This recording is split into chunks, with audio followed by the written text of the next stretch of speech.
Today I'm going to talk about American presidents from 1988 to 2018. That will be the presidential terms of George Herbert Walker Bush, Bill Clinton, George W. Bush, and Barack Obama. I'm not going to talk about Donald Trump and Joe Biden. Donald Trump is obviously doing this is in his second term as I am giving this lecture. Joe Biden just finished his term. Since this era is still politically active, I prefer not to talk about. I prefer to talk about periods that are over and done, because we all have different opinions. But as a historian, I'd like to talk about stuff that's firmly in history, as opposed to talking about stuff that's currently unfolding. So anyway, I'm not going to go past 2018. Well, anyway, 1988, George Herbert Walker Bush was elected in 88, and he was president until 93. And he was elected during a very interesting time. He had been vice president under Ronald Reagan, and under Reagan, the Soviet Union collapsed, and the Iron Curtain, or the control of Eastern Europe by the Soviet Union, was over. And so this meant that a lot of countries were able to have open government. It meant that, at least during that period, the Soviet Union, the Soviet Union ceased to exist, and Russia, for a short period of time under Boris Yeltsin, looked like it was going to move in a democratic direction. Now, after Yeltsin left, Vladimir Putin came into power, and as we all know, Russia has reemerged as an authoritarian form of government. But as I said before, that is getting into contemporary stuff, and I don't need to go into Russia too much. Although Putin is a figure in power throughout most of the period. I mean, during the period of Obama and Bush, and Obama and Bush and Obama, George W. Bush and Obama. Putin is he's the man who's emerged as the leader of Russia during that time. But anyway, during George Herbert Walker's time, it was an interesting period of time. Like I said, it was a time of a lot of optimism, and in a lot of ways, George Herbert Walker was riding pretty high.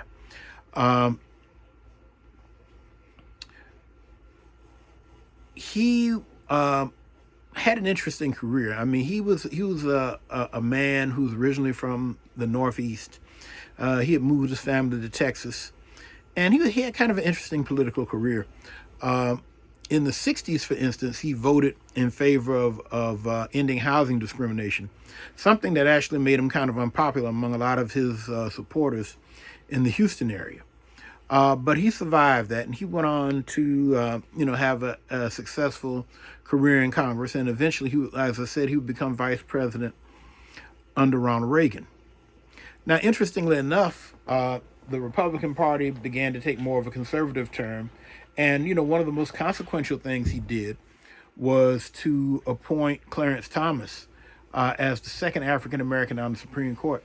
He replaced the civil rights legend Thurgood Marshall, and Clarence Thomas has gone on over the last 30 or so years and really made a name for himself as one of the most conservative members of the Supreme Court. So he ended up becoming pretty much the polar opposite of his predecessor. Now, one of the issues that ended up being a big surprise during the Bush administration was the Gulf War. Now, the Gulf War is an interesting situation. As we know, Iran, the current government of Iran, came into power in 1979, and under the leadership of the Ayatollah Khomeini. And interestingly enough, Iran ended up in a fight with one of his neighbors, a country to the west, a smaller country by the name of Iraq. Now, Iraq was an interesting country. Iraq had been ruled by a movement known as the Ba'athist movement, which was an Arab nationalist movement that had been created originally out of Syria. It was a secular movement. I mean, some of the Ba'athist leaders were Christians, some of them were Muslims, but by and large, they wanted a government based on Arab cultural identity as opposed to Islam in particular. That way, the government could appeal, in countries like Syria and Lebanon or Iraq, for that matter, that had significant populations of non-Muslim minorities. Arab nationalism had an appeal that Islamism did not necessarily have. And so Saddam Hussein came to power as a member of the Ba'athist Party. Now, the interesting thing about Saddam Hussein is that, through much of his career, although he, maintained Arab nationalist rhetoric as part of his political foundation, he also tried to develop, transactional relationships with the West.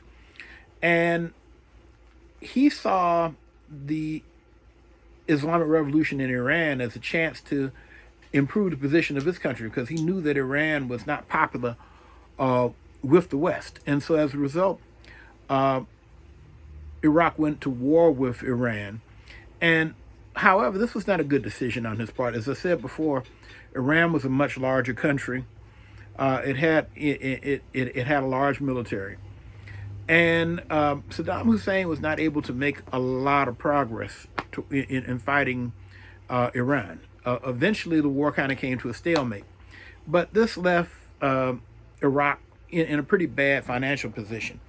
And so it tried to recoup this by attacking Kuwait, which is a small neighbor to the south, but a very oil-rich country. And Saddam Hussein thought that he was in a position where he could attack Kuwait and not suffer any consequences. However, unfortunately, he was very wrong. I remember I was actually in the Sudan, in what nowadays is the Republic of Sudan. Back in those days, North and South Sudan were all one country. But I was in the Republic of Sudan at the time that Iraq invaded Kuwait.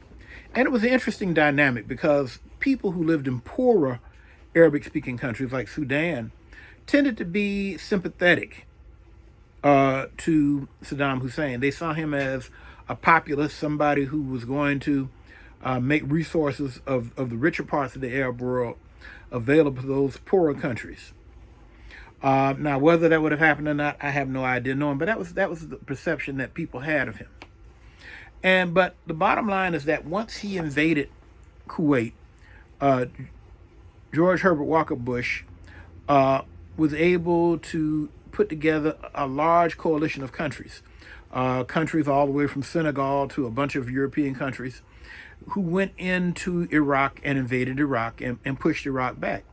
Now, the interesting thing, however, is that Iraq, the United States, defeated Iraq and left. Saddam Hussein was still in power. And it kind of left a messy situation. And also, it created a situation where a lot of Muslim activists, people who are Islamist, were concerned because now the United States was active, with military bases in Saudi Arabia. A lot of Muslims found this offensive because Saudi Arabia contains the Hijaz, the Holy Land of Islam, and they felt that this area should not be occupied, that there should be no non-Muslim countries anywhere near it. I mean, although the United States was not in the actual Hijaz area, the area of Mecca and Medina, many Islamists felt that the United States was too close, and they did not want them there. And this would ultimately lead to conflict with movements like Al Qaeda, which was led by by Osama bin Laden, and this would lead to troubles during the Clinton administration, and of course, in the administration of George W. Bush. But anyway, but the bottom line is that despite uh, George W. Bush's political success, the economy was not quite where it needed to be, and he had a couple of incidents where he seemed to be out of touch. Like there was a famous case where he went to a grocery store and he had not seen the new digital cash registers, and and a lot of people looked at that and say, this is a rich out of touch guy. And so what happened is that a young politician, Bill Clinton, was able to get elected in 1992. He defeated George W. Bush, and Bill Clinton got elected. Now, Bill Clinton was an interesting fellow because Bill Clinton was a Southern politician who was born in the late 1940s. And so he grew up at a time when the South was transitioning from segregation to a more egalitarian social structure, and an environment where black people once again were able to vote in large numbers for the South, in the South, for the first time in about 70 years.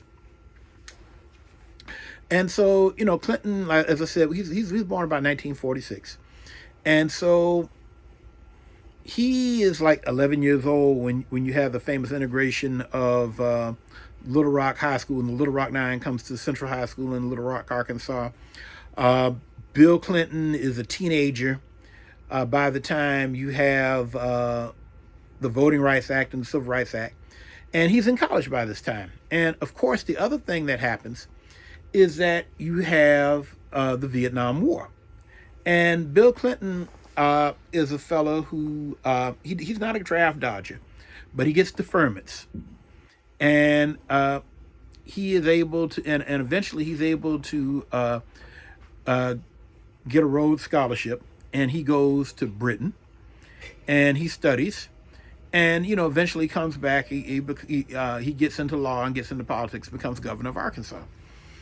And so and so it's at an interesting period of time, because in the South you have some politicians who are moving towards the Republican Party.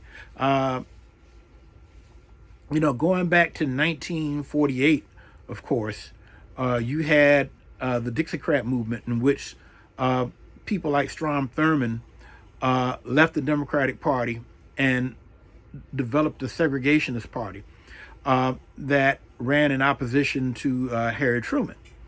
Now, people like Strom Thurmond eventually moved to the Republican Party. Jesse Helms in North Carolina moved to the Republican Party. And so at the time Bill Clinton came up, it was an interesting situation. You still had a Democratic Party, you still had a fairly significant number of white politicians in the South who were Democrats. A number of states had Democratic governors, Democratic senators still. But there was clearly a movement uh, among primarily white politicians in the South towards the Republican Party. Like I said, Strom Thurmond and Jesse Helms were some of the early guys to move in that direction. Trent Lott from Mississippi, who was a protege of Strom Thurmond, would go on to become a Senate Majority Leader during the Clinton administration. And, Mitch McConnell, who's an Alabama native, but would eventually move to Kentucky and become a politician in Kentucky, would also become a Senate Majority Leader too. And so it was a period of transition. Like I said, you had you had the Democratic Party that had kind of moved in a more moderate direction, but you also had a Republican Party that was picking up a lot of conservative votes in the South. And so Bill Clinton kind of represented a lightning rod for some people. He was seen as a liberal white Southerner. He was seen as a guy who was not on the side of old glory, so to speak, during the Vietnam War. He was a man who admitted to smoking marijuana. I mean, which is kind of ironic nowadays. I know in Illinois and Missouri, which I'm from the St. Louis. I'm in the St. Louis area. Uh, Marijuana is legal in both states now. Missouri is a very conservative state, and Illinois is a state where there's a much stronger liberal influence, but both states have legalized marijuana. So it's so 30 some years later, it's kind of funny now that the fact that he smoked marijuana is held against him, but that's how things evolve. And so, although Bill Clinton was able to become president, and although he had a strong appeal in the South, he also had a lot of people who resented him.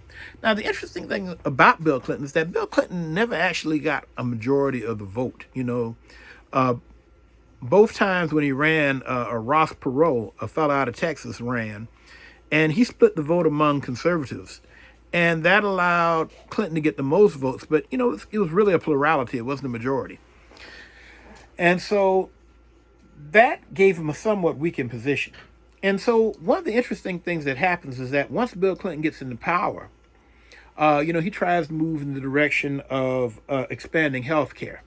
He wants to have the government make health care available to the general population and not just older people as it was with Medicare.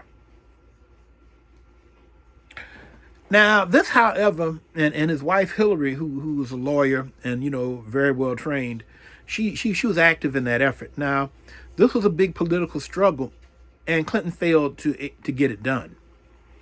And this is one of the things that really served to kind of mobilize conservative opposition. And eventually, Newt Gingrich from Georgia, from the Atlanta area in Georgia, would emerge as Speaker of the House and would really be a powerful antagonist for Bill Clinton. Now, Bill Clinton did manage to get some significant things done. Like, one of the significant things he got done was the NAFTA agreement, the North America Free Trade Agreement. Now, this was something that a lot of business liked it. However, there were union people who did not like it because they felt that they would lose jobs. People like Teamsters, whatever, they figured that they would lose jobs to Mexican truckers, this sort of thing. And so NAFTA, this is something Clinton was able to get done. He had Republican support. But it alienated significant portions of the Democratic base, especially among working class white voters. And this is something that in future years would help to weaken the position of the Democratic Party. Now, ultimately, however, Bill Clinton found himself getting wrapped up in scandal because he had a sexual relationship with an intern, Monica Lewinsky. Now, I'm not going into detail about that. It's not hard to find out what they were doing and how they were doing it.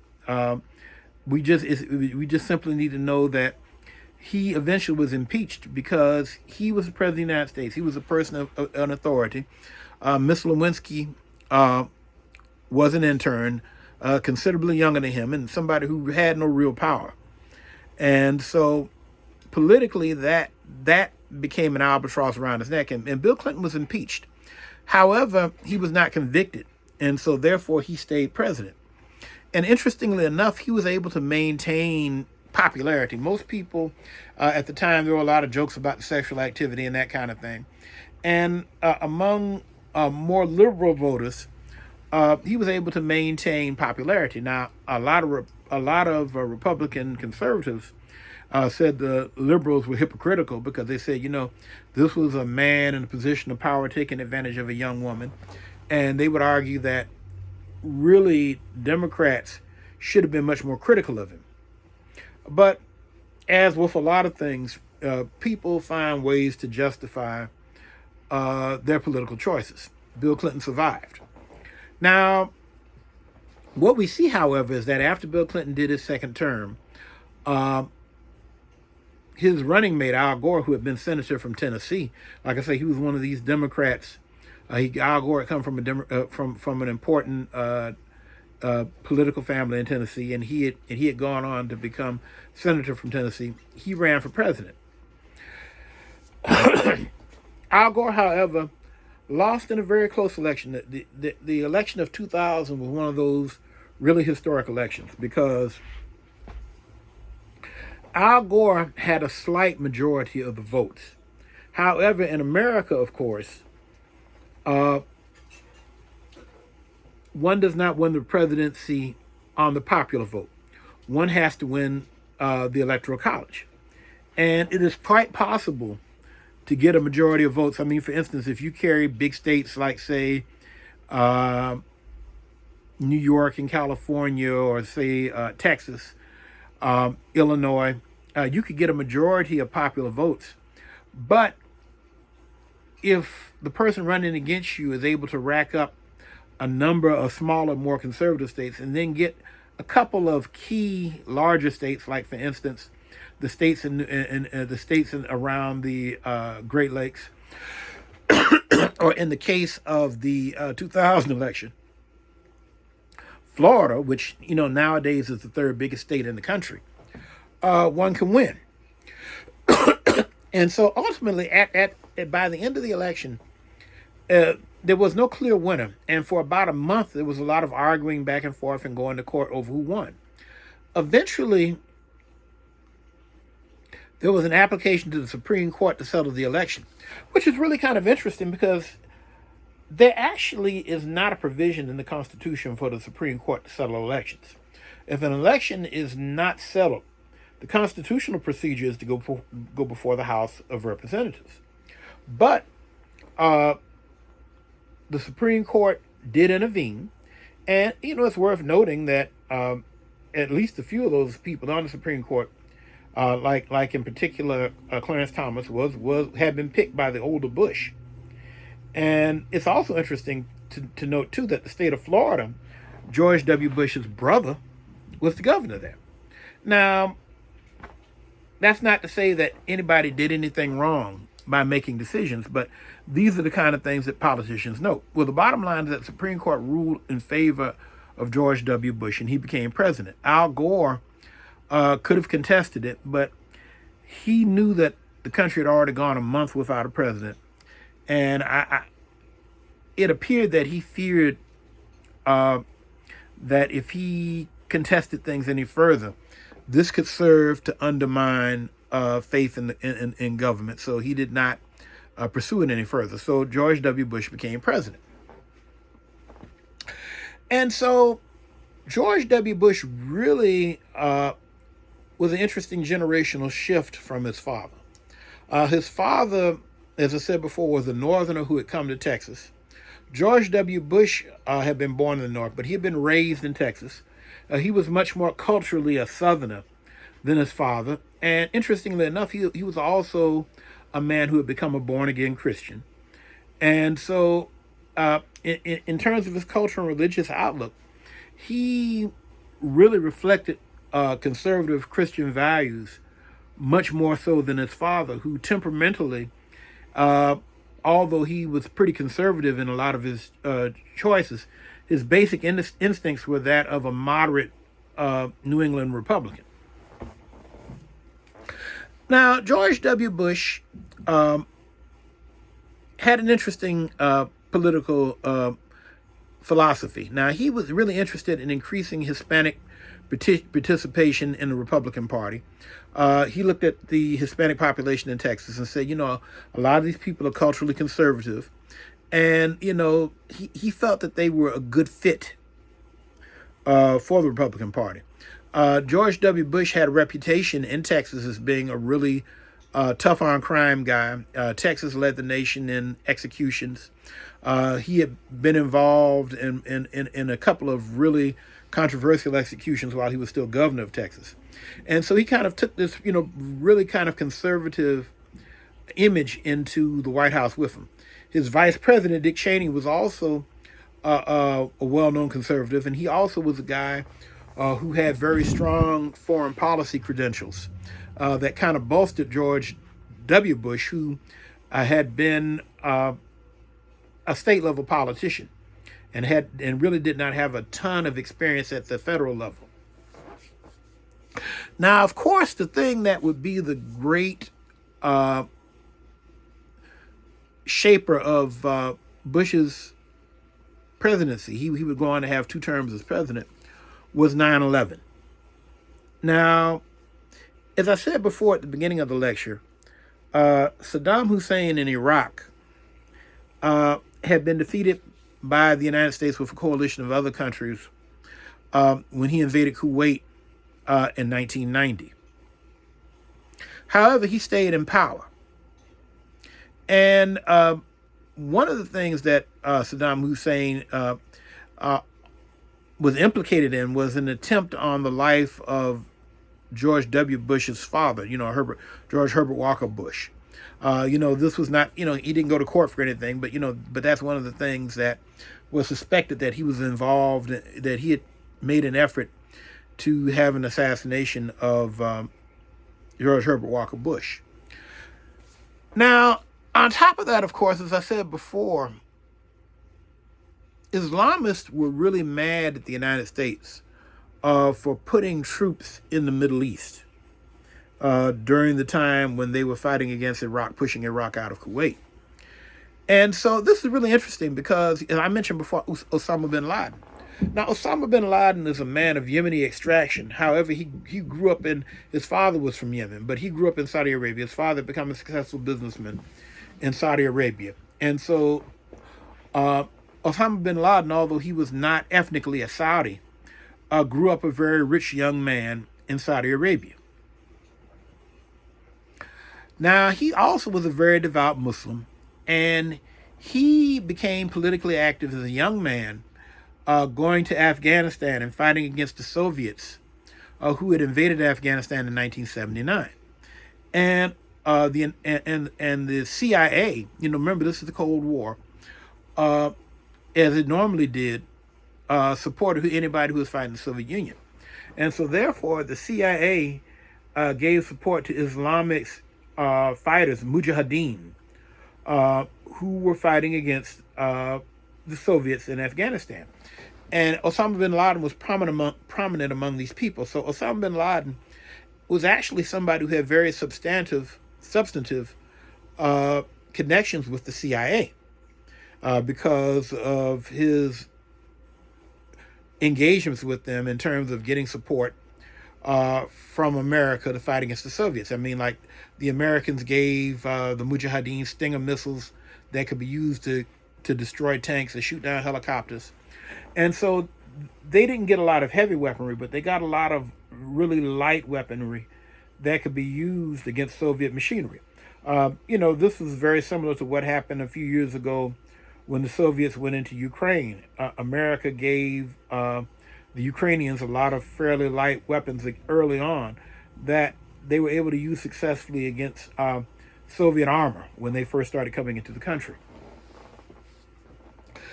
Now, Osama bin Laden had been mad at America coming into the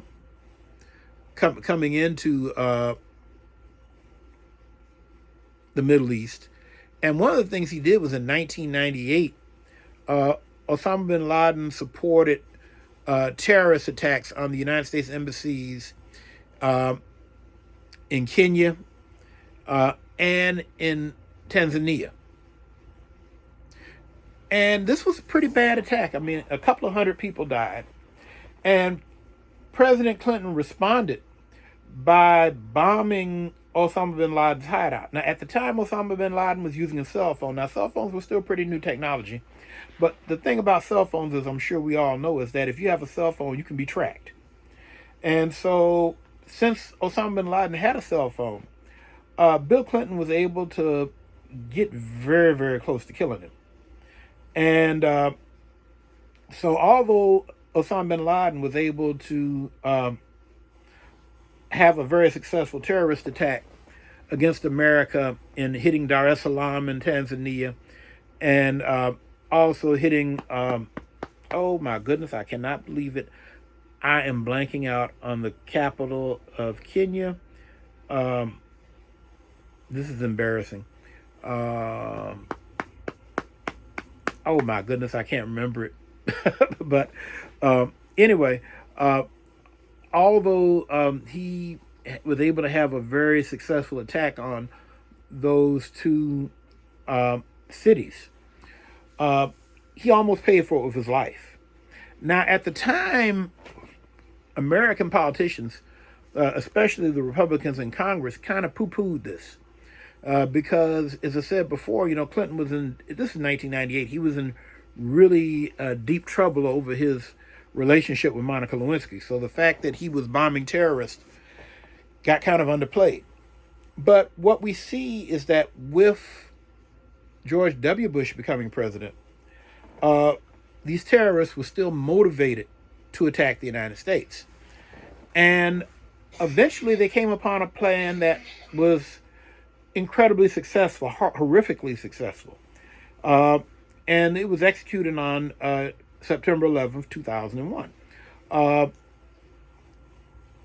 Al Qaeda terrorists, primarily from Saudi Arabia, but some other people came from Morocco and a few other countries, were able to hijack planes and force those planes and basically fly those planes into targets in spectacular suicide missions. Both of the World Trade Centers, which were two huge towers in Lower Manhattan, were both hit by these hijackers. Another plane went into the Pentagon, and another plane, um, I don't know exactly where it was headed, but by this time, the people who were on the plane realized that these people were going to try to hit something and kill a lot of people. So the people on the plane fought against the hijackers. And the plane eventually wrecked and killed everybody, but it hit an open field. And so, therefore, these people, they were brave and under the most extreme circumstances. They fought, and although they sacrificed their lives, they saved the lives of other Americans by defeating the terrorists in battle on the plane and causing the plane to wreck in an open field. I think it was in Shanksville, Pennsylvania, uh, which kept them from actually hurting anybody other than the folks on the plane. Well, needless to say, September 11th was a really devastating event for the United States. I remember it. It was a really pretty day. Um, Actually, I actually, my oldest kid was just maybe a month or so before she was born. And I remember being on the phone talking to my mother, and all of a sudden, we saw that something. Oh, there's been somebody's hit the World Trade Center, and then next thing you know, the other World Trade Center was hit, and so the American government responded by shutting down all airplane flights in America.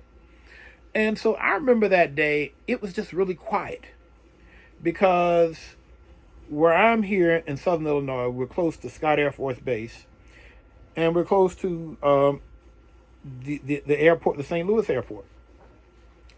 And so I was really struck by how quiet it was because there were no planes flying that day. People were nervous. There were people lining up getting gas. I guess they thought there might be some kind of embargo. But the bottom line is that this incident became a motivating force for President George W. Bush. He devised what became known as the War on Terror, and eventually he decided to focus on Iraq.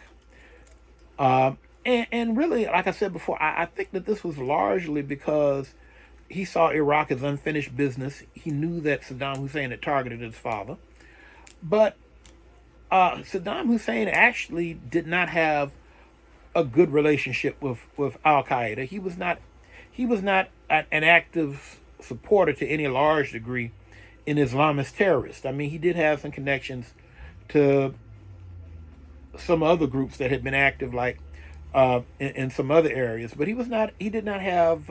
He was not an Islamist, and he did not have a lot of connection with these guys. Now, the other thing too is that Bush talked about a war on terror. And I think it's really it's important to understand that terrorism is a methodology. It is not an ideology. Uh, Anybody can choose to use terror as a method to achieve political ends. Basically, terrorists are willing to cause civilian damage and scare people in order to force a political change in a direction that they find desirable. Uh, Islamists can use terrorism. Right wing radicals can use terrorism. Uh, Communists or Marxists can use terror. I mean, anybody can use terrorism. Terrorism is not an ideology. And so, really, to me, that was the principal problem with the notion of a war on terrorism, because terrorism has always existed, and you're not going to get rid of terrorism. The other thing, too, is that, as he mentioned, he talked about an axis of evil, for instance. And, he basically talked about Iraq, Iran, and North Korea. These were three countries that didn't particularly have close relationships with each other. But the bottom line is that the United States ended up invading Afghanistan. The United States went into Iraq. And they went into Afghanistan because the Taliban were there. Because Al Qaeda was there, and the Taliban leadership would not give up Al Qaeda. And so the United States went into Iraq after them. They also, went into Afghanistan after them. Let me get that straight. The United States went into Afghanistan, which was the area that the Taliban controlled, because that's where Al Qaeda was, Osama bin Laden. And the United States went after him. The United States also went into Iraq once again.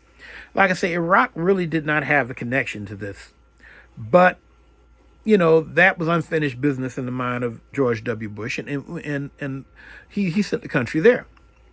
Now, the interesting thing is that the United States government went before the United Nations and presented evidence, some of it that turned out not to be particularly reliable, that suggested that Iraq was deeply involved in the terrorist activities when it wasn't. Now, the bottom line is that the United States ended up being involved in Iraq for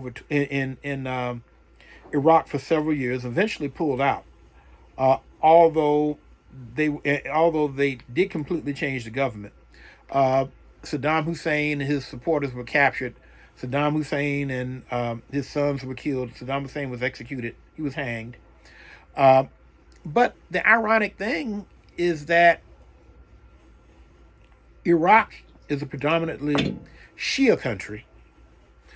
And ideologically, the majority of the Iraqi population tends to support Iran. And so even though the United States defeated Saddam Hussein, it ended up with a Iraqi government that ideologically was much more in line with Iran than the government that had been under Saddam Hussein. Now, in the case of Afghanistan, the United States came into Afghanistan and made significant changes. Afghanistan, if one went back into the early and mid part, especially the middle part of the 20th century, Afghanistan had been a pretty Western-oriented country, and had been a very modern Islamic country. Westerners tend to notice this mainly in the way women dress. Now, because at that time, if you went back into the 70s or 60s, you would have seen Afghan women walking around in miniskirts and that kind of thing. Now, I think sometimes people in the West put a little bit too much emphasis on how women dress as a barometer of Islamic society. But that's kind of the cultural disconnect between the West and Islamic societies. But so what we see is that with the Americans there, Afghanistan once again becomes more open. There are more opportunities for women. But the fact of the matter is that these changes only stayed there as long as America and its allies were there to make it change. And as we would eventually see many years later, when America pulls out under Biden, although in all fairness, the pullout was largely negotiated under President Trump during his first term, Afghanistan would very quickly go back to being dominated by the Taliban. And so to make a long story short, the war on terror ended up in the long term not really being a strategic advance for the United States, although it lasted over 20 years and a lot of people died. Now, the other thing that domestically really had a dramatic effect on the Bush administration was Hurricane Katrina, which happened towards the end of in August of 2005. Hurricane Katrina was a very bad category storm that hit the Gulf Coast, and in particular, ended up with levees collapsing in New Orleans, and over 1,000 people died. And politically, this was a very bad situation for George W. Bush, because Bush was seen as a very conservative politician. He was not a guy who had a lot of influence or a lot of connections in the black community. Matter of fact, it was under George W. Bush that Republicans actually stopped, for instance, Republican candidates stopped speaking to the NAACP during election years. Prior to that, politicians of both parties would come to the NAACP and speak. But under George W. Bush, they simply stopped coming. And so when Hurricane Katrina hit New Orleans, and the damage really disproportionately hit the black community, he didn't have a lot of cover. And there were people who called him racist, that sort of thing. Now, in all fairness, I mean, it was a catastrophic hurricane. I mean, whether he had been the most liberal guy on earth, or whether he was somebody who did not have particularly good relations with the black community, Katrina was going to be a bad storm regardless of politics. But that's kind of how politics are sometimes. If when you're a politician, 9/11 gave him a chance to be a hero. And Katrina, on the other hand, put him in a situation where he didn't look good. Now, the bottom line is that towards the end of his term, there was a collapse in the housing market. Their interest rates for loans and that kind of thing had not been regulated particularly well, and the housing market collapsed and the economy collapsed. And so after George W. Bush finished his second term, you had a situation where there was a new politician, Barack Obama, coming out of Illinois, and an old guard Republican, John McCain, a very traditional Republican, strong national defense guy, a Vietnam veteran, a man who's very famous for being a very stoic prisoner of war. Those two guys ran against each other. And the thing that's significant about Obama, of course, is that he was the first person, black or biracial, however you want to define him, to become a major party nominee and run for president. And so from the very beginning, Obama was kind of a lightning rod. Now, Obama's politics were liberal, but at the same time, he was also a pretty middle of the road guy. Obama realized that if he were somebody who really went deep into black identity and said he was going to concentrate on doing a lot of things specifically for the black community, it was not going to go over well. He knew he couldn't do that. However, for people who weren't comfortable with him, many people, very quickly kind of came up with radical images of him. I mean, for instance, there was a famous cartoon in which Barack Obama's wife, Michelle Obama, was portrayed as like a Black Panther with a AK-47 slung over her shoulder and a bandolier of bullets and a big afro, and she and Obama are seen kind of giving each other high fives. And so, there was this image that he was particularly radical kind of guy, even though in real politics he wasn't. The other thing that came up too were rumors about where he was born. I mean, because, or the fact, or rumors that he was a Muslim. I mean, because of course Barack Obama, Barak means blessing in Arabic. Barak or Barakat refers to blessings and prayers. And so so he has a specifically Islamic name, Barack Hussein Obama. And of course, that's the same as Saddam Hussein. So, coming out of 9/11, that his name was something that could be used against him politically. And then after a while, there became rumors that he wasn't born in the United States. Now, once again, although there are a lot of people who to this day insist Barack Obama was not born in the United States, and nobody has ever come up with evidence to show that that's the case. And I'm pretty certain that the man was born in Hawaii. But be that as it may, this was the circumstances under which he ran. Now, Obama won the 2008 election. And it was a really interesting time because for a lot of people, they said, well, this is a turning point in American history. Has America gone beyond race? Now, the short answer was no. Now, and what we see is that besides race, what we see is that the trends toward more polarized politics that had started under Bill Clinton and continued under George W. Bush, frankly, got more intense under Obama. Now, one of the things we see is that early on, Obama decides to make health care a priority. Remember, this was something that Clinton had tried to do and had failed. And so, and what we see is that the health care becomes branded by the Republicans as Obamacare. And, for a while, it looks like he might not make it. Nancy Pelosi, who is the Speaker of the House at this time, pushes him forward. And Obamacare does manage to become policy. And to this day, at the time that I'm speaking now in 2025,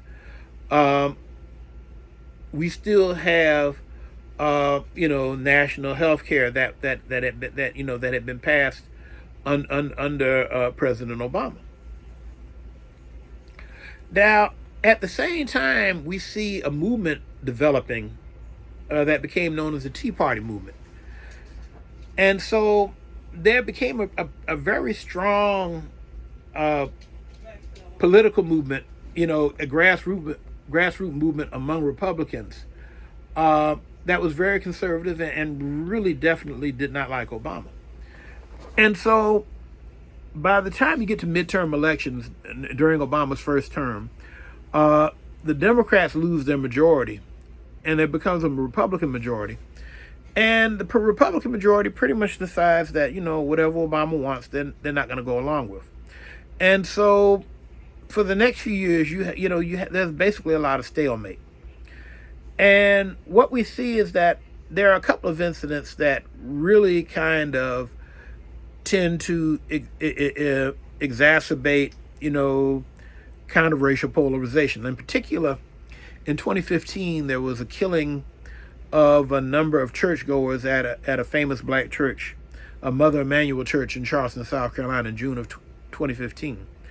Barack Obama very famously went to the church and sang Amazing Grace. A lot of people make a big deal about it. Frankly, I'm like, President Obama, when it comes to being a singer, he's a really great politician. I'll just put it that way.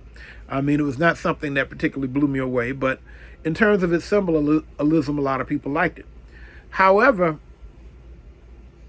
Obama found himself in a situation where that when it came to racially charged issues, he really felt that he was constrained, that if he did too much, it would come off as not as favoring the black community too much. And so it really kind of limited him. Now, and so what we have a situation with Obama is that he's able to become a two-term president. He's popular enough and he's charismatic enough that he's able to get elected twice. However, in a lot of ways, he ends up being kind of limited in what he can do. Largely because I would argue that he spends a lot of time trying to find compromises with people that really aren't interested in compromising. I mean, there's a particularly interesting situation towards the end of his second term where the Supreme Court Justice Antonin Scalia dies. And the majority leader at that time, Mitch McConnell, simply won't allow hearings. and blocks him. And so after Obama's second term is up, when President Trump becomes president, he's able to fill that position.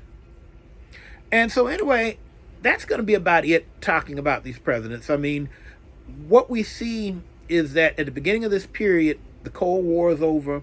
A lot of people see this as a period of American ascendancy, a kind of a great new period for America. What we end up seeing, however, is that culture issues, political issues, America becomes a much more sharply partisan country. And the space for the different parties to work together becomes much smaller. And we're still in that era right now. We're still dealing with that right now. How it's going to turn out is anybody's guess. That's why, like I said, I really don't want to go any further, because I don't think there's anything definitive I can give you beyond that. I can give you a lot of political opinion, but this is a history class, not an opinion class. Anyway, I hope this lecture did you all some good.